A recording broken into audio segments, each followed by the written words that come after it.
कर्पूरगौरं करुणावतारं संसारसारं भुजगेन्द्रहारं सदा वसन्तं हृदयारविन्दे भवं भवानी सहितं Namami. I speak to my friends around here, and whenever we talk about meditation or yoga, they say, nah, that's for the old people, that's not for us, and we're not very interested in it. And one of my friends said, I tried meditating and I slept. So why is it that meditation and yoga is perceived as something for the old and not for the young generation, and it's like, we don't need this? Maybe because that is the kind of people they have met. In the sense, yoga means… they saw all yogis who fell out of the calendars, printed in Shivakasi, in South India. Right, all right. They thought yoga means you're not interested in life. That's their general thing. I'm doing everything possible to change this perception, many things. This is not for anything, because you're young people, I'm saying. Something physical you learn. Let's say you learn to ride a dirt bike. Let's say you learn to do skydiving. Let's say you learn to fly a helicopter. Let's say you learn to ski. Do something. What you may take 3 years or 5 years to learn, I will do it in 3 months at this age. Would you like to do that at an early age or when you're dying? I'm asking you. Early age. Then you must do yoga. I will tell you, I got into yoga for all the wrong reasons. But that is the beauty of life. Even for wrong reasons, if you do the right thing, it works. I was just 11, 12 years of age. Every summer vacation, we go to our grandfather's ancestral home, where in the backyard there is a well, which is about 8 feet in diameter, about 150 feet in depth. Water generally in summer will be at least 60, 70 feet below the ground level. So one of the sport for us young boys is to jump into this well and climb up. When you jump, you have to go properly. Otherwise, your brains will become a smear on the wall. And to come up, there is no step, there is no foothold, nothing, just holding the rock you have to climb. I remember just the sheer pressure. My weight, I was not very heavy, but still my weight on just 2 fingers, 3 fingers like this, my nails would bleed out of sheer pressure, not injury, just hanging onto the rock like that with claws. But I would do that and I was very proud that I'm good at it. One day, a man who is over 70 years of age, simply standing there and silently watching us, we ignored him because 70 means for us he was dead. Not now, okay?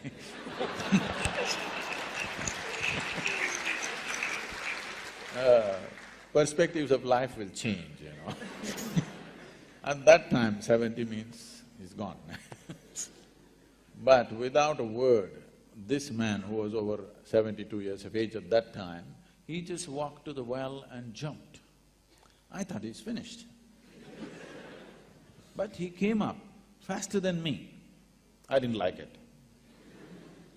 Then I asked, how? He said, come, do yoga. Like a puppy, I went behind him. Because I found him so superhuman that he could do things that no young man could do.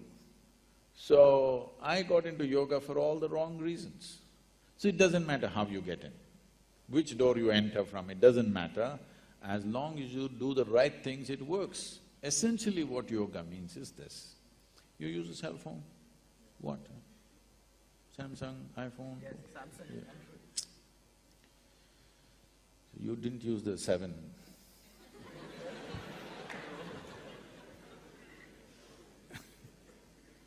So, if you have a cell phone, is it true, or any gadget, the more you know about it, the better you can use it? Is it so? Yes or no? That's what your entire engineering is about, to know more about everything so that you can use it better, make it better, isn't it? Why is that not true with this? More you know about this, the better you can use it. Anyway, of all the gadgets that you find on this planet, is this the most sophisticated mechanism on the planet? Do you agree with me? If you don't agree with me, then something wrong with you. This is the most sophisticated mechanism on the planet, isn't it? Why is it that you have not paid attention as to see what are all the intricacies of what this is? What this means is, you haven't read the user's manual, but you want to blunder into the world. So, just education is becoming stress. If you want to create something in the world, you will see so many more challenges. So, education, which is the simplest process of all, if that is becoming stress, this is simply because you have not read the user's manual at all. Simply, Samsung, we don't know what will happen. You must learn how to use it. Similarly this, so if you know perfectly well how to use this, then we say you're self-realized. Self-realized does not mean you went to heaven. You know this perfectly well. You know everything, the range of things that this can do. This is all I know in my life. I know this piece of life from its origin to its ultimate. People think I know everything, that's their problem. I know only this.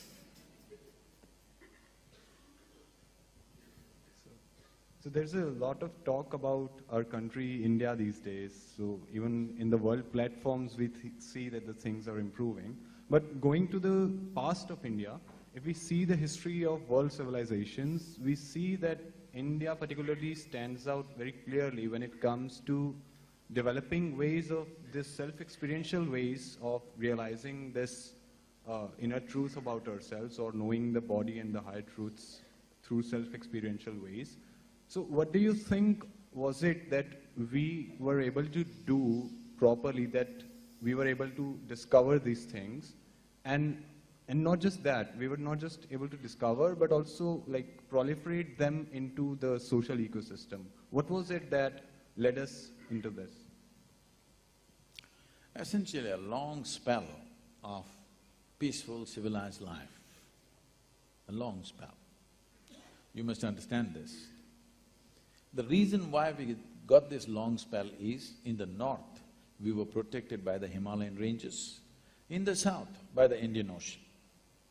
So this is Himalaya. The Indian Ocean that we call today as Indian Ocean, at that time was called as Indusagara. This is why we took the identity, he and do, Hindu. Hindu is not a religion, not a belief system, not a God-oriented thing, it is a geographical identity. Unfortunately, it's turned into many things today, that's a different thing. So, we identified with these two geographical features because we realized it's only because of these features that we had an undisturbed civilization growing without any external agencies coming and disturbing us. When there is a long spell for a human being where he doesn't have to fight for his survival on a daily basis, that is when human genius flowers. In many ways, human genius flowered. We produce the greatest mathematicians, greatest astronomers, greatest musicians, all kinds of people. And many technologies which we refuse to use simply because we foresaw if you go this way, what will happen to the world, various things. If you look back on the glorious history of this country, it is simply because, which is true even today, see, you can build a great society or a great nation or a great world not by talking about it, only by building individual human beings who are truly great. Without great human beings, where is a great society? Society is just a word, nation is just a word, world is just a word. Individual human beings are the only reality. What kind of people we are, that's the kind of India we have, isn't it? So, the focus, right from ancient times in this country, was always about individual development. We never see… This is why the Western commentators are missing the entire point. They think India never had a civilization because we never spoke about it. We refused to speak about society, about nation. We only spoke about individual development because if you generate great individuals, we will naturally have a great society. A great society is a consequence, it is not the cause. The cause is great individuals. So our focus was always on producing great human beings, never on producing a great society or a nation. That happened as a consequence.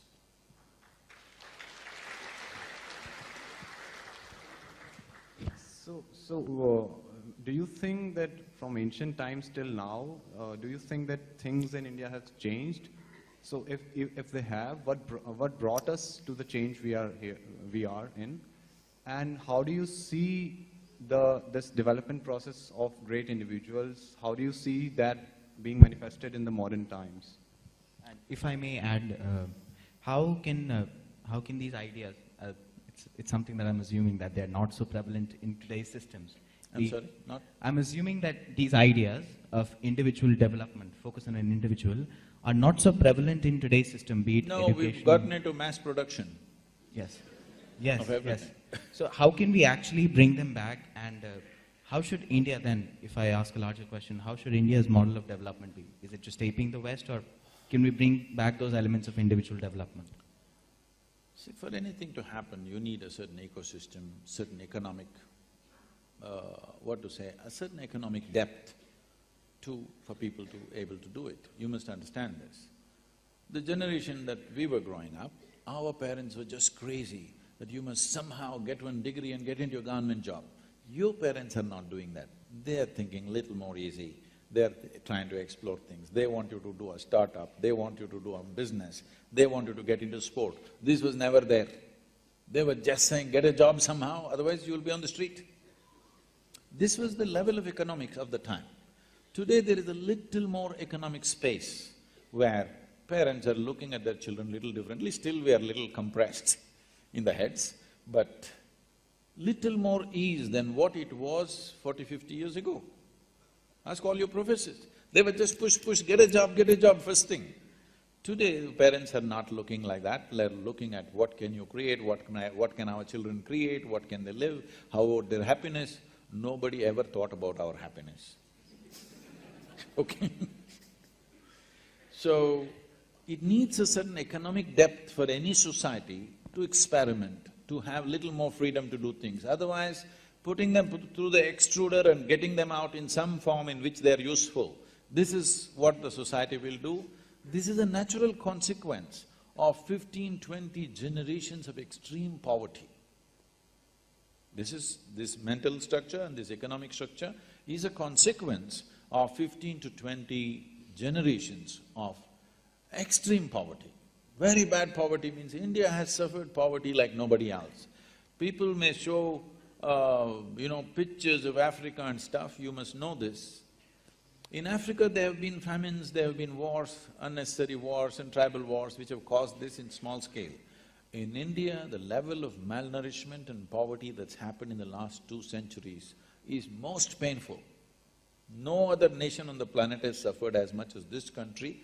No other country has lost as many people as we have lost in the last century just for hunger and lack of nourishment. Even today it is true, though we are much better today, even today unfortunately it is true that we have the highest number of malnourished people in the country. More than 60% of the rural population, even today, they have not grown, their skeletal system has not grown to full size. When they're in that state, you're only thinking how to make a living.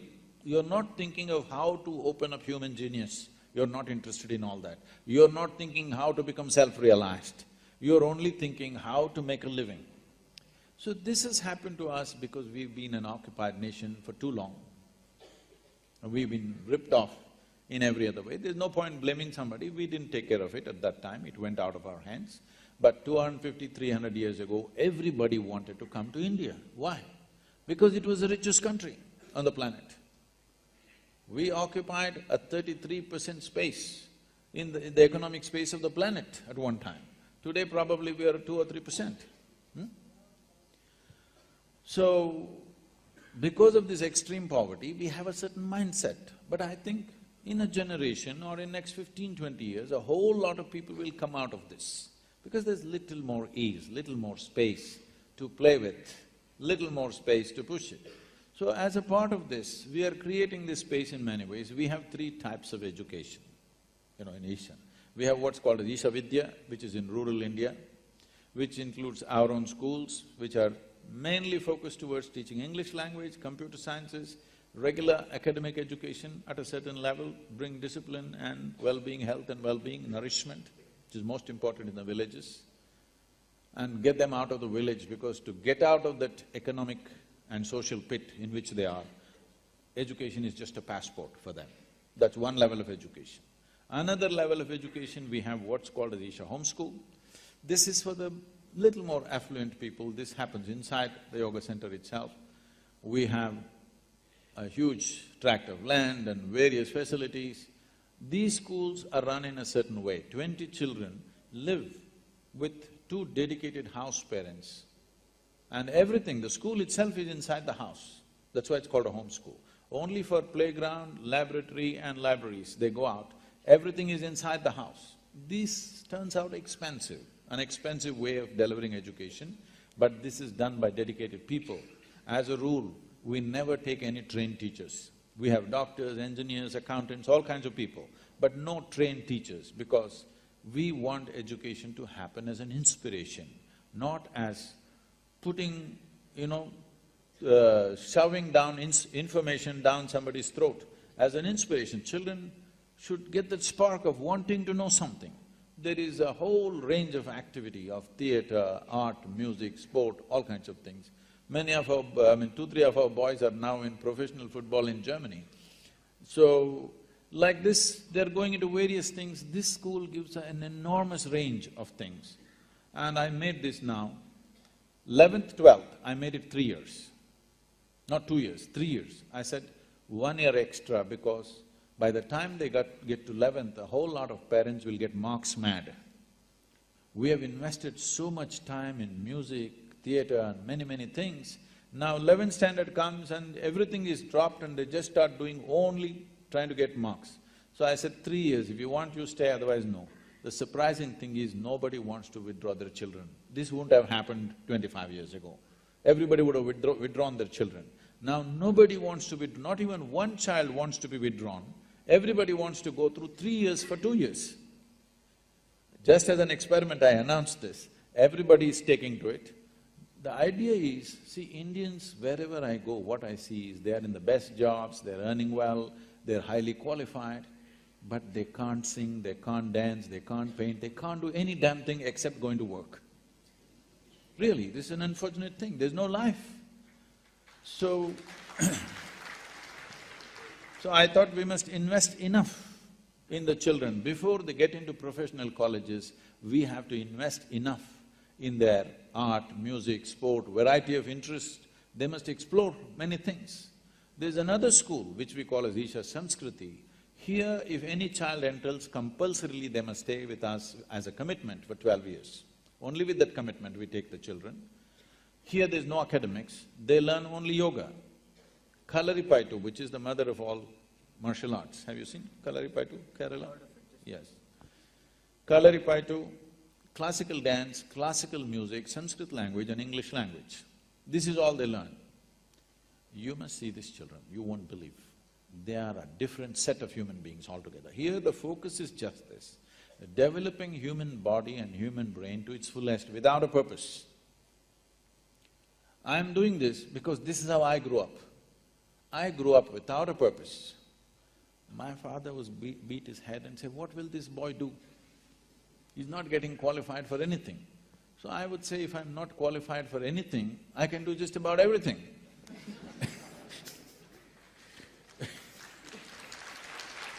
So, these children are growing up in such a way, most amazing, you won't believe it unless you see it. I'm just to tell you an experience.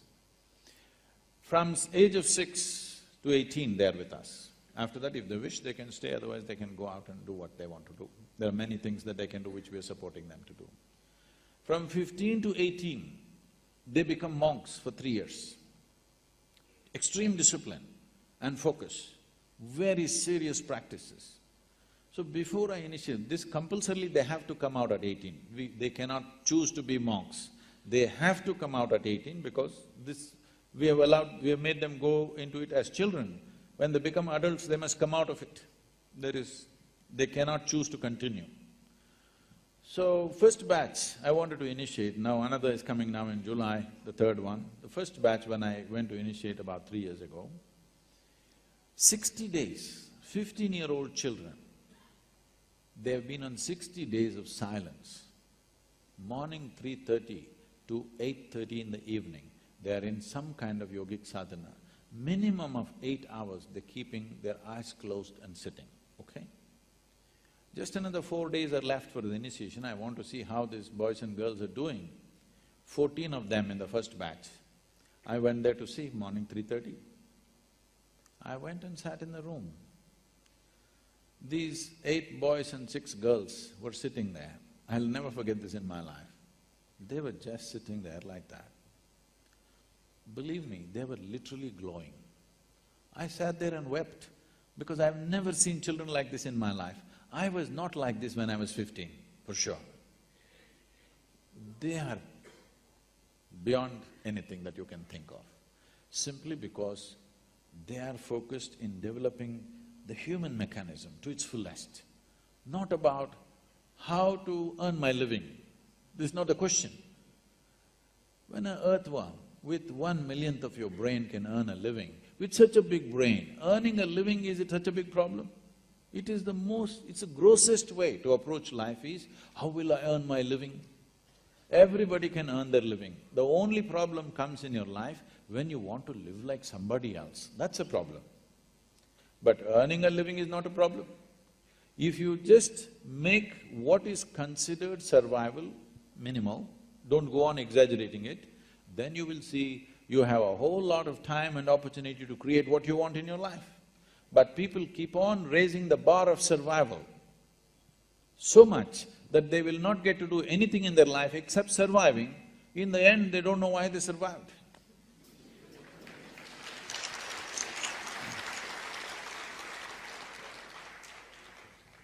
So I think there's a lot of curiosity in the audience also building up. So unless you have some general comments to make, we can open the floor to the audience. You're all engineers.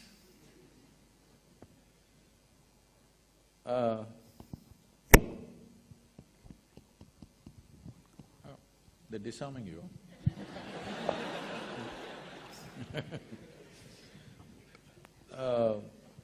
We must understand this. Engineering means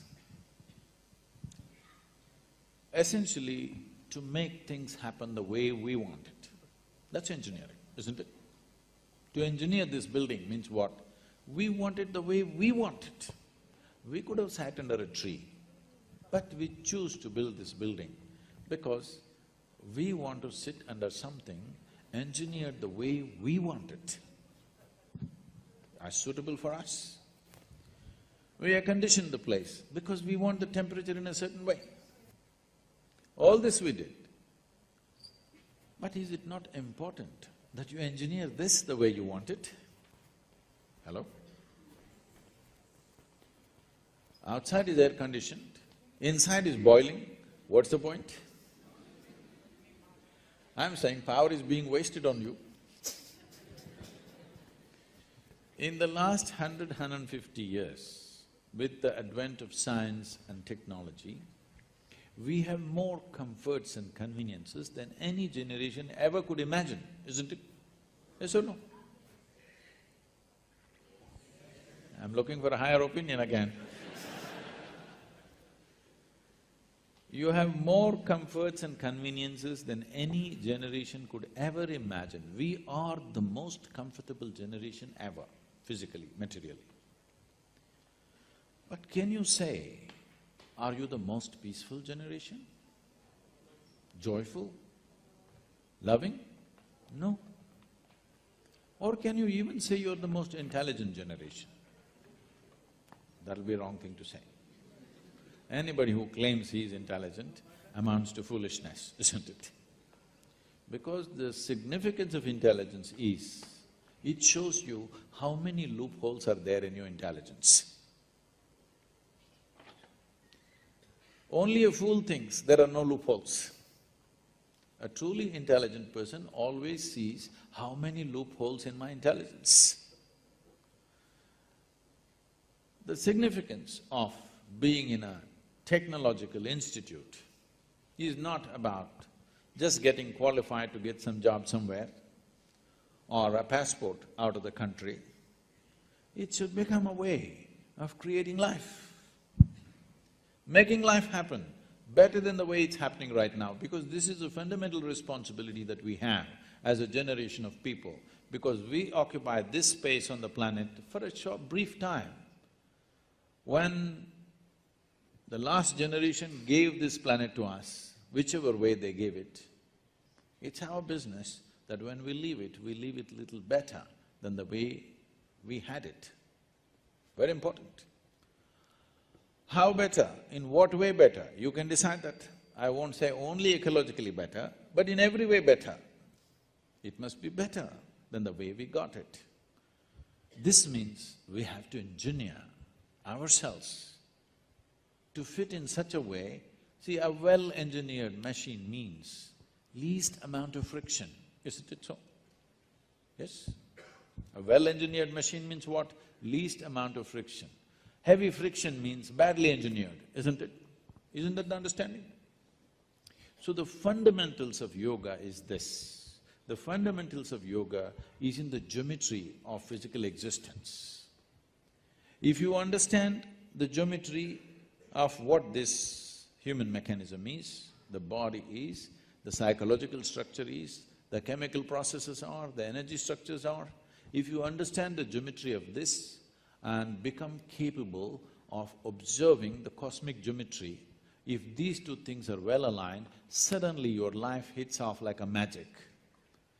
Your life is no more a miserable drag, but it's magical simply because you have gotten the right geometry of things. Anything that is geometrically perfect will function absolutely smoothly and for a very long time. This is something that you must do to yourself when you're young. It doesn't matter what you want to do in your life. One thing must happen, your body and your brain should not come in your way. They must work for you. Yes or no? Hello? Never your body and your mind should not come in the way of who you want to be. Right now for most people, they themselves are a big issue. When you are an issue, how will you address the issues in the world? If you really want to address the issues in the world, this one should never be an issue, isn't it? I am not the issue here. I am never the problem. If there are problems, I will deal with it, but I am never the problem. This must happen to you, isn't it? Please make yourself like this, that you are never the problem. You're always a part of the solution, never a part of the problem. Right now, right now we have developed a certain attitude in the country, a whole lot of people, for every solution they invent a problem. For every solution they have found a problem. So there are people who are working for problems, there are people who are working for solutions. Young people should stand up and become a solution for future generations to come and your own life to blossom. Because the greatest fulfillment in one's life is that you function in such a way that you could do something which is much larger than yourself. This must happen. This is the highest fulfillment of activity, that you are able to do something which is larger than yourself. Only then you will see fulfillment in activity. Activity is one thing, but most important thing is how you are. People come to me like, right now you're all saying your IIT is the problem, so I'm inviting you to IYC, Isha Yoga Center. Lot of people come to me and say, Sadhguru, these are people who passed out, okay? Sadhguru, my mother-in-law, she's another, from somewhere else she is. I just don't know how to live with this person. And my husband, after all, her son.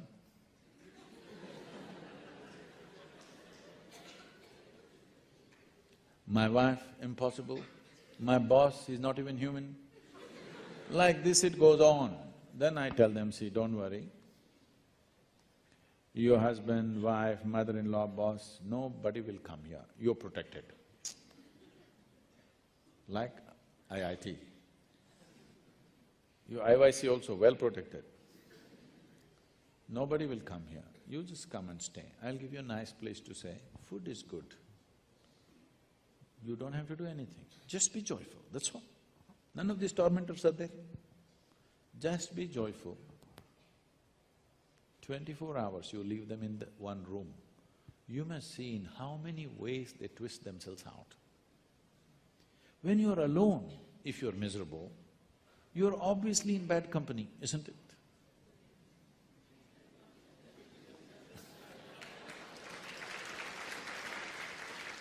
So all the young people should do this to yourself. At least for 3 days, 1 week, I will provide you the atmosphere, otherwise you can walk into the Himalayas. But there is no food and supply, you will have to go searching. I will provide you food, everything. Just come, spend some time, not with any purpose, simply. If you sit alone for 3 days, no television, no book, no texting, simply by yourself, let's see what happens. You must know the nature of who you are. You should not go on dodging yourself and one day you will explode into something. You must know what is the level of madness you're suffering.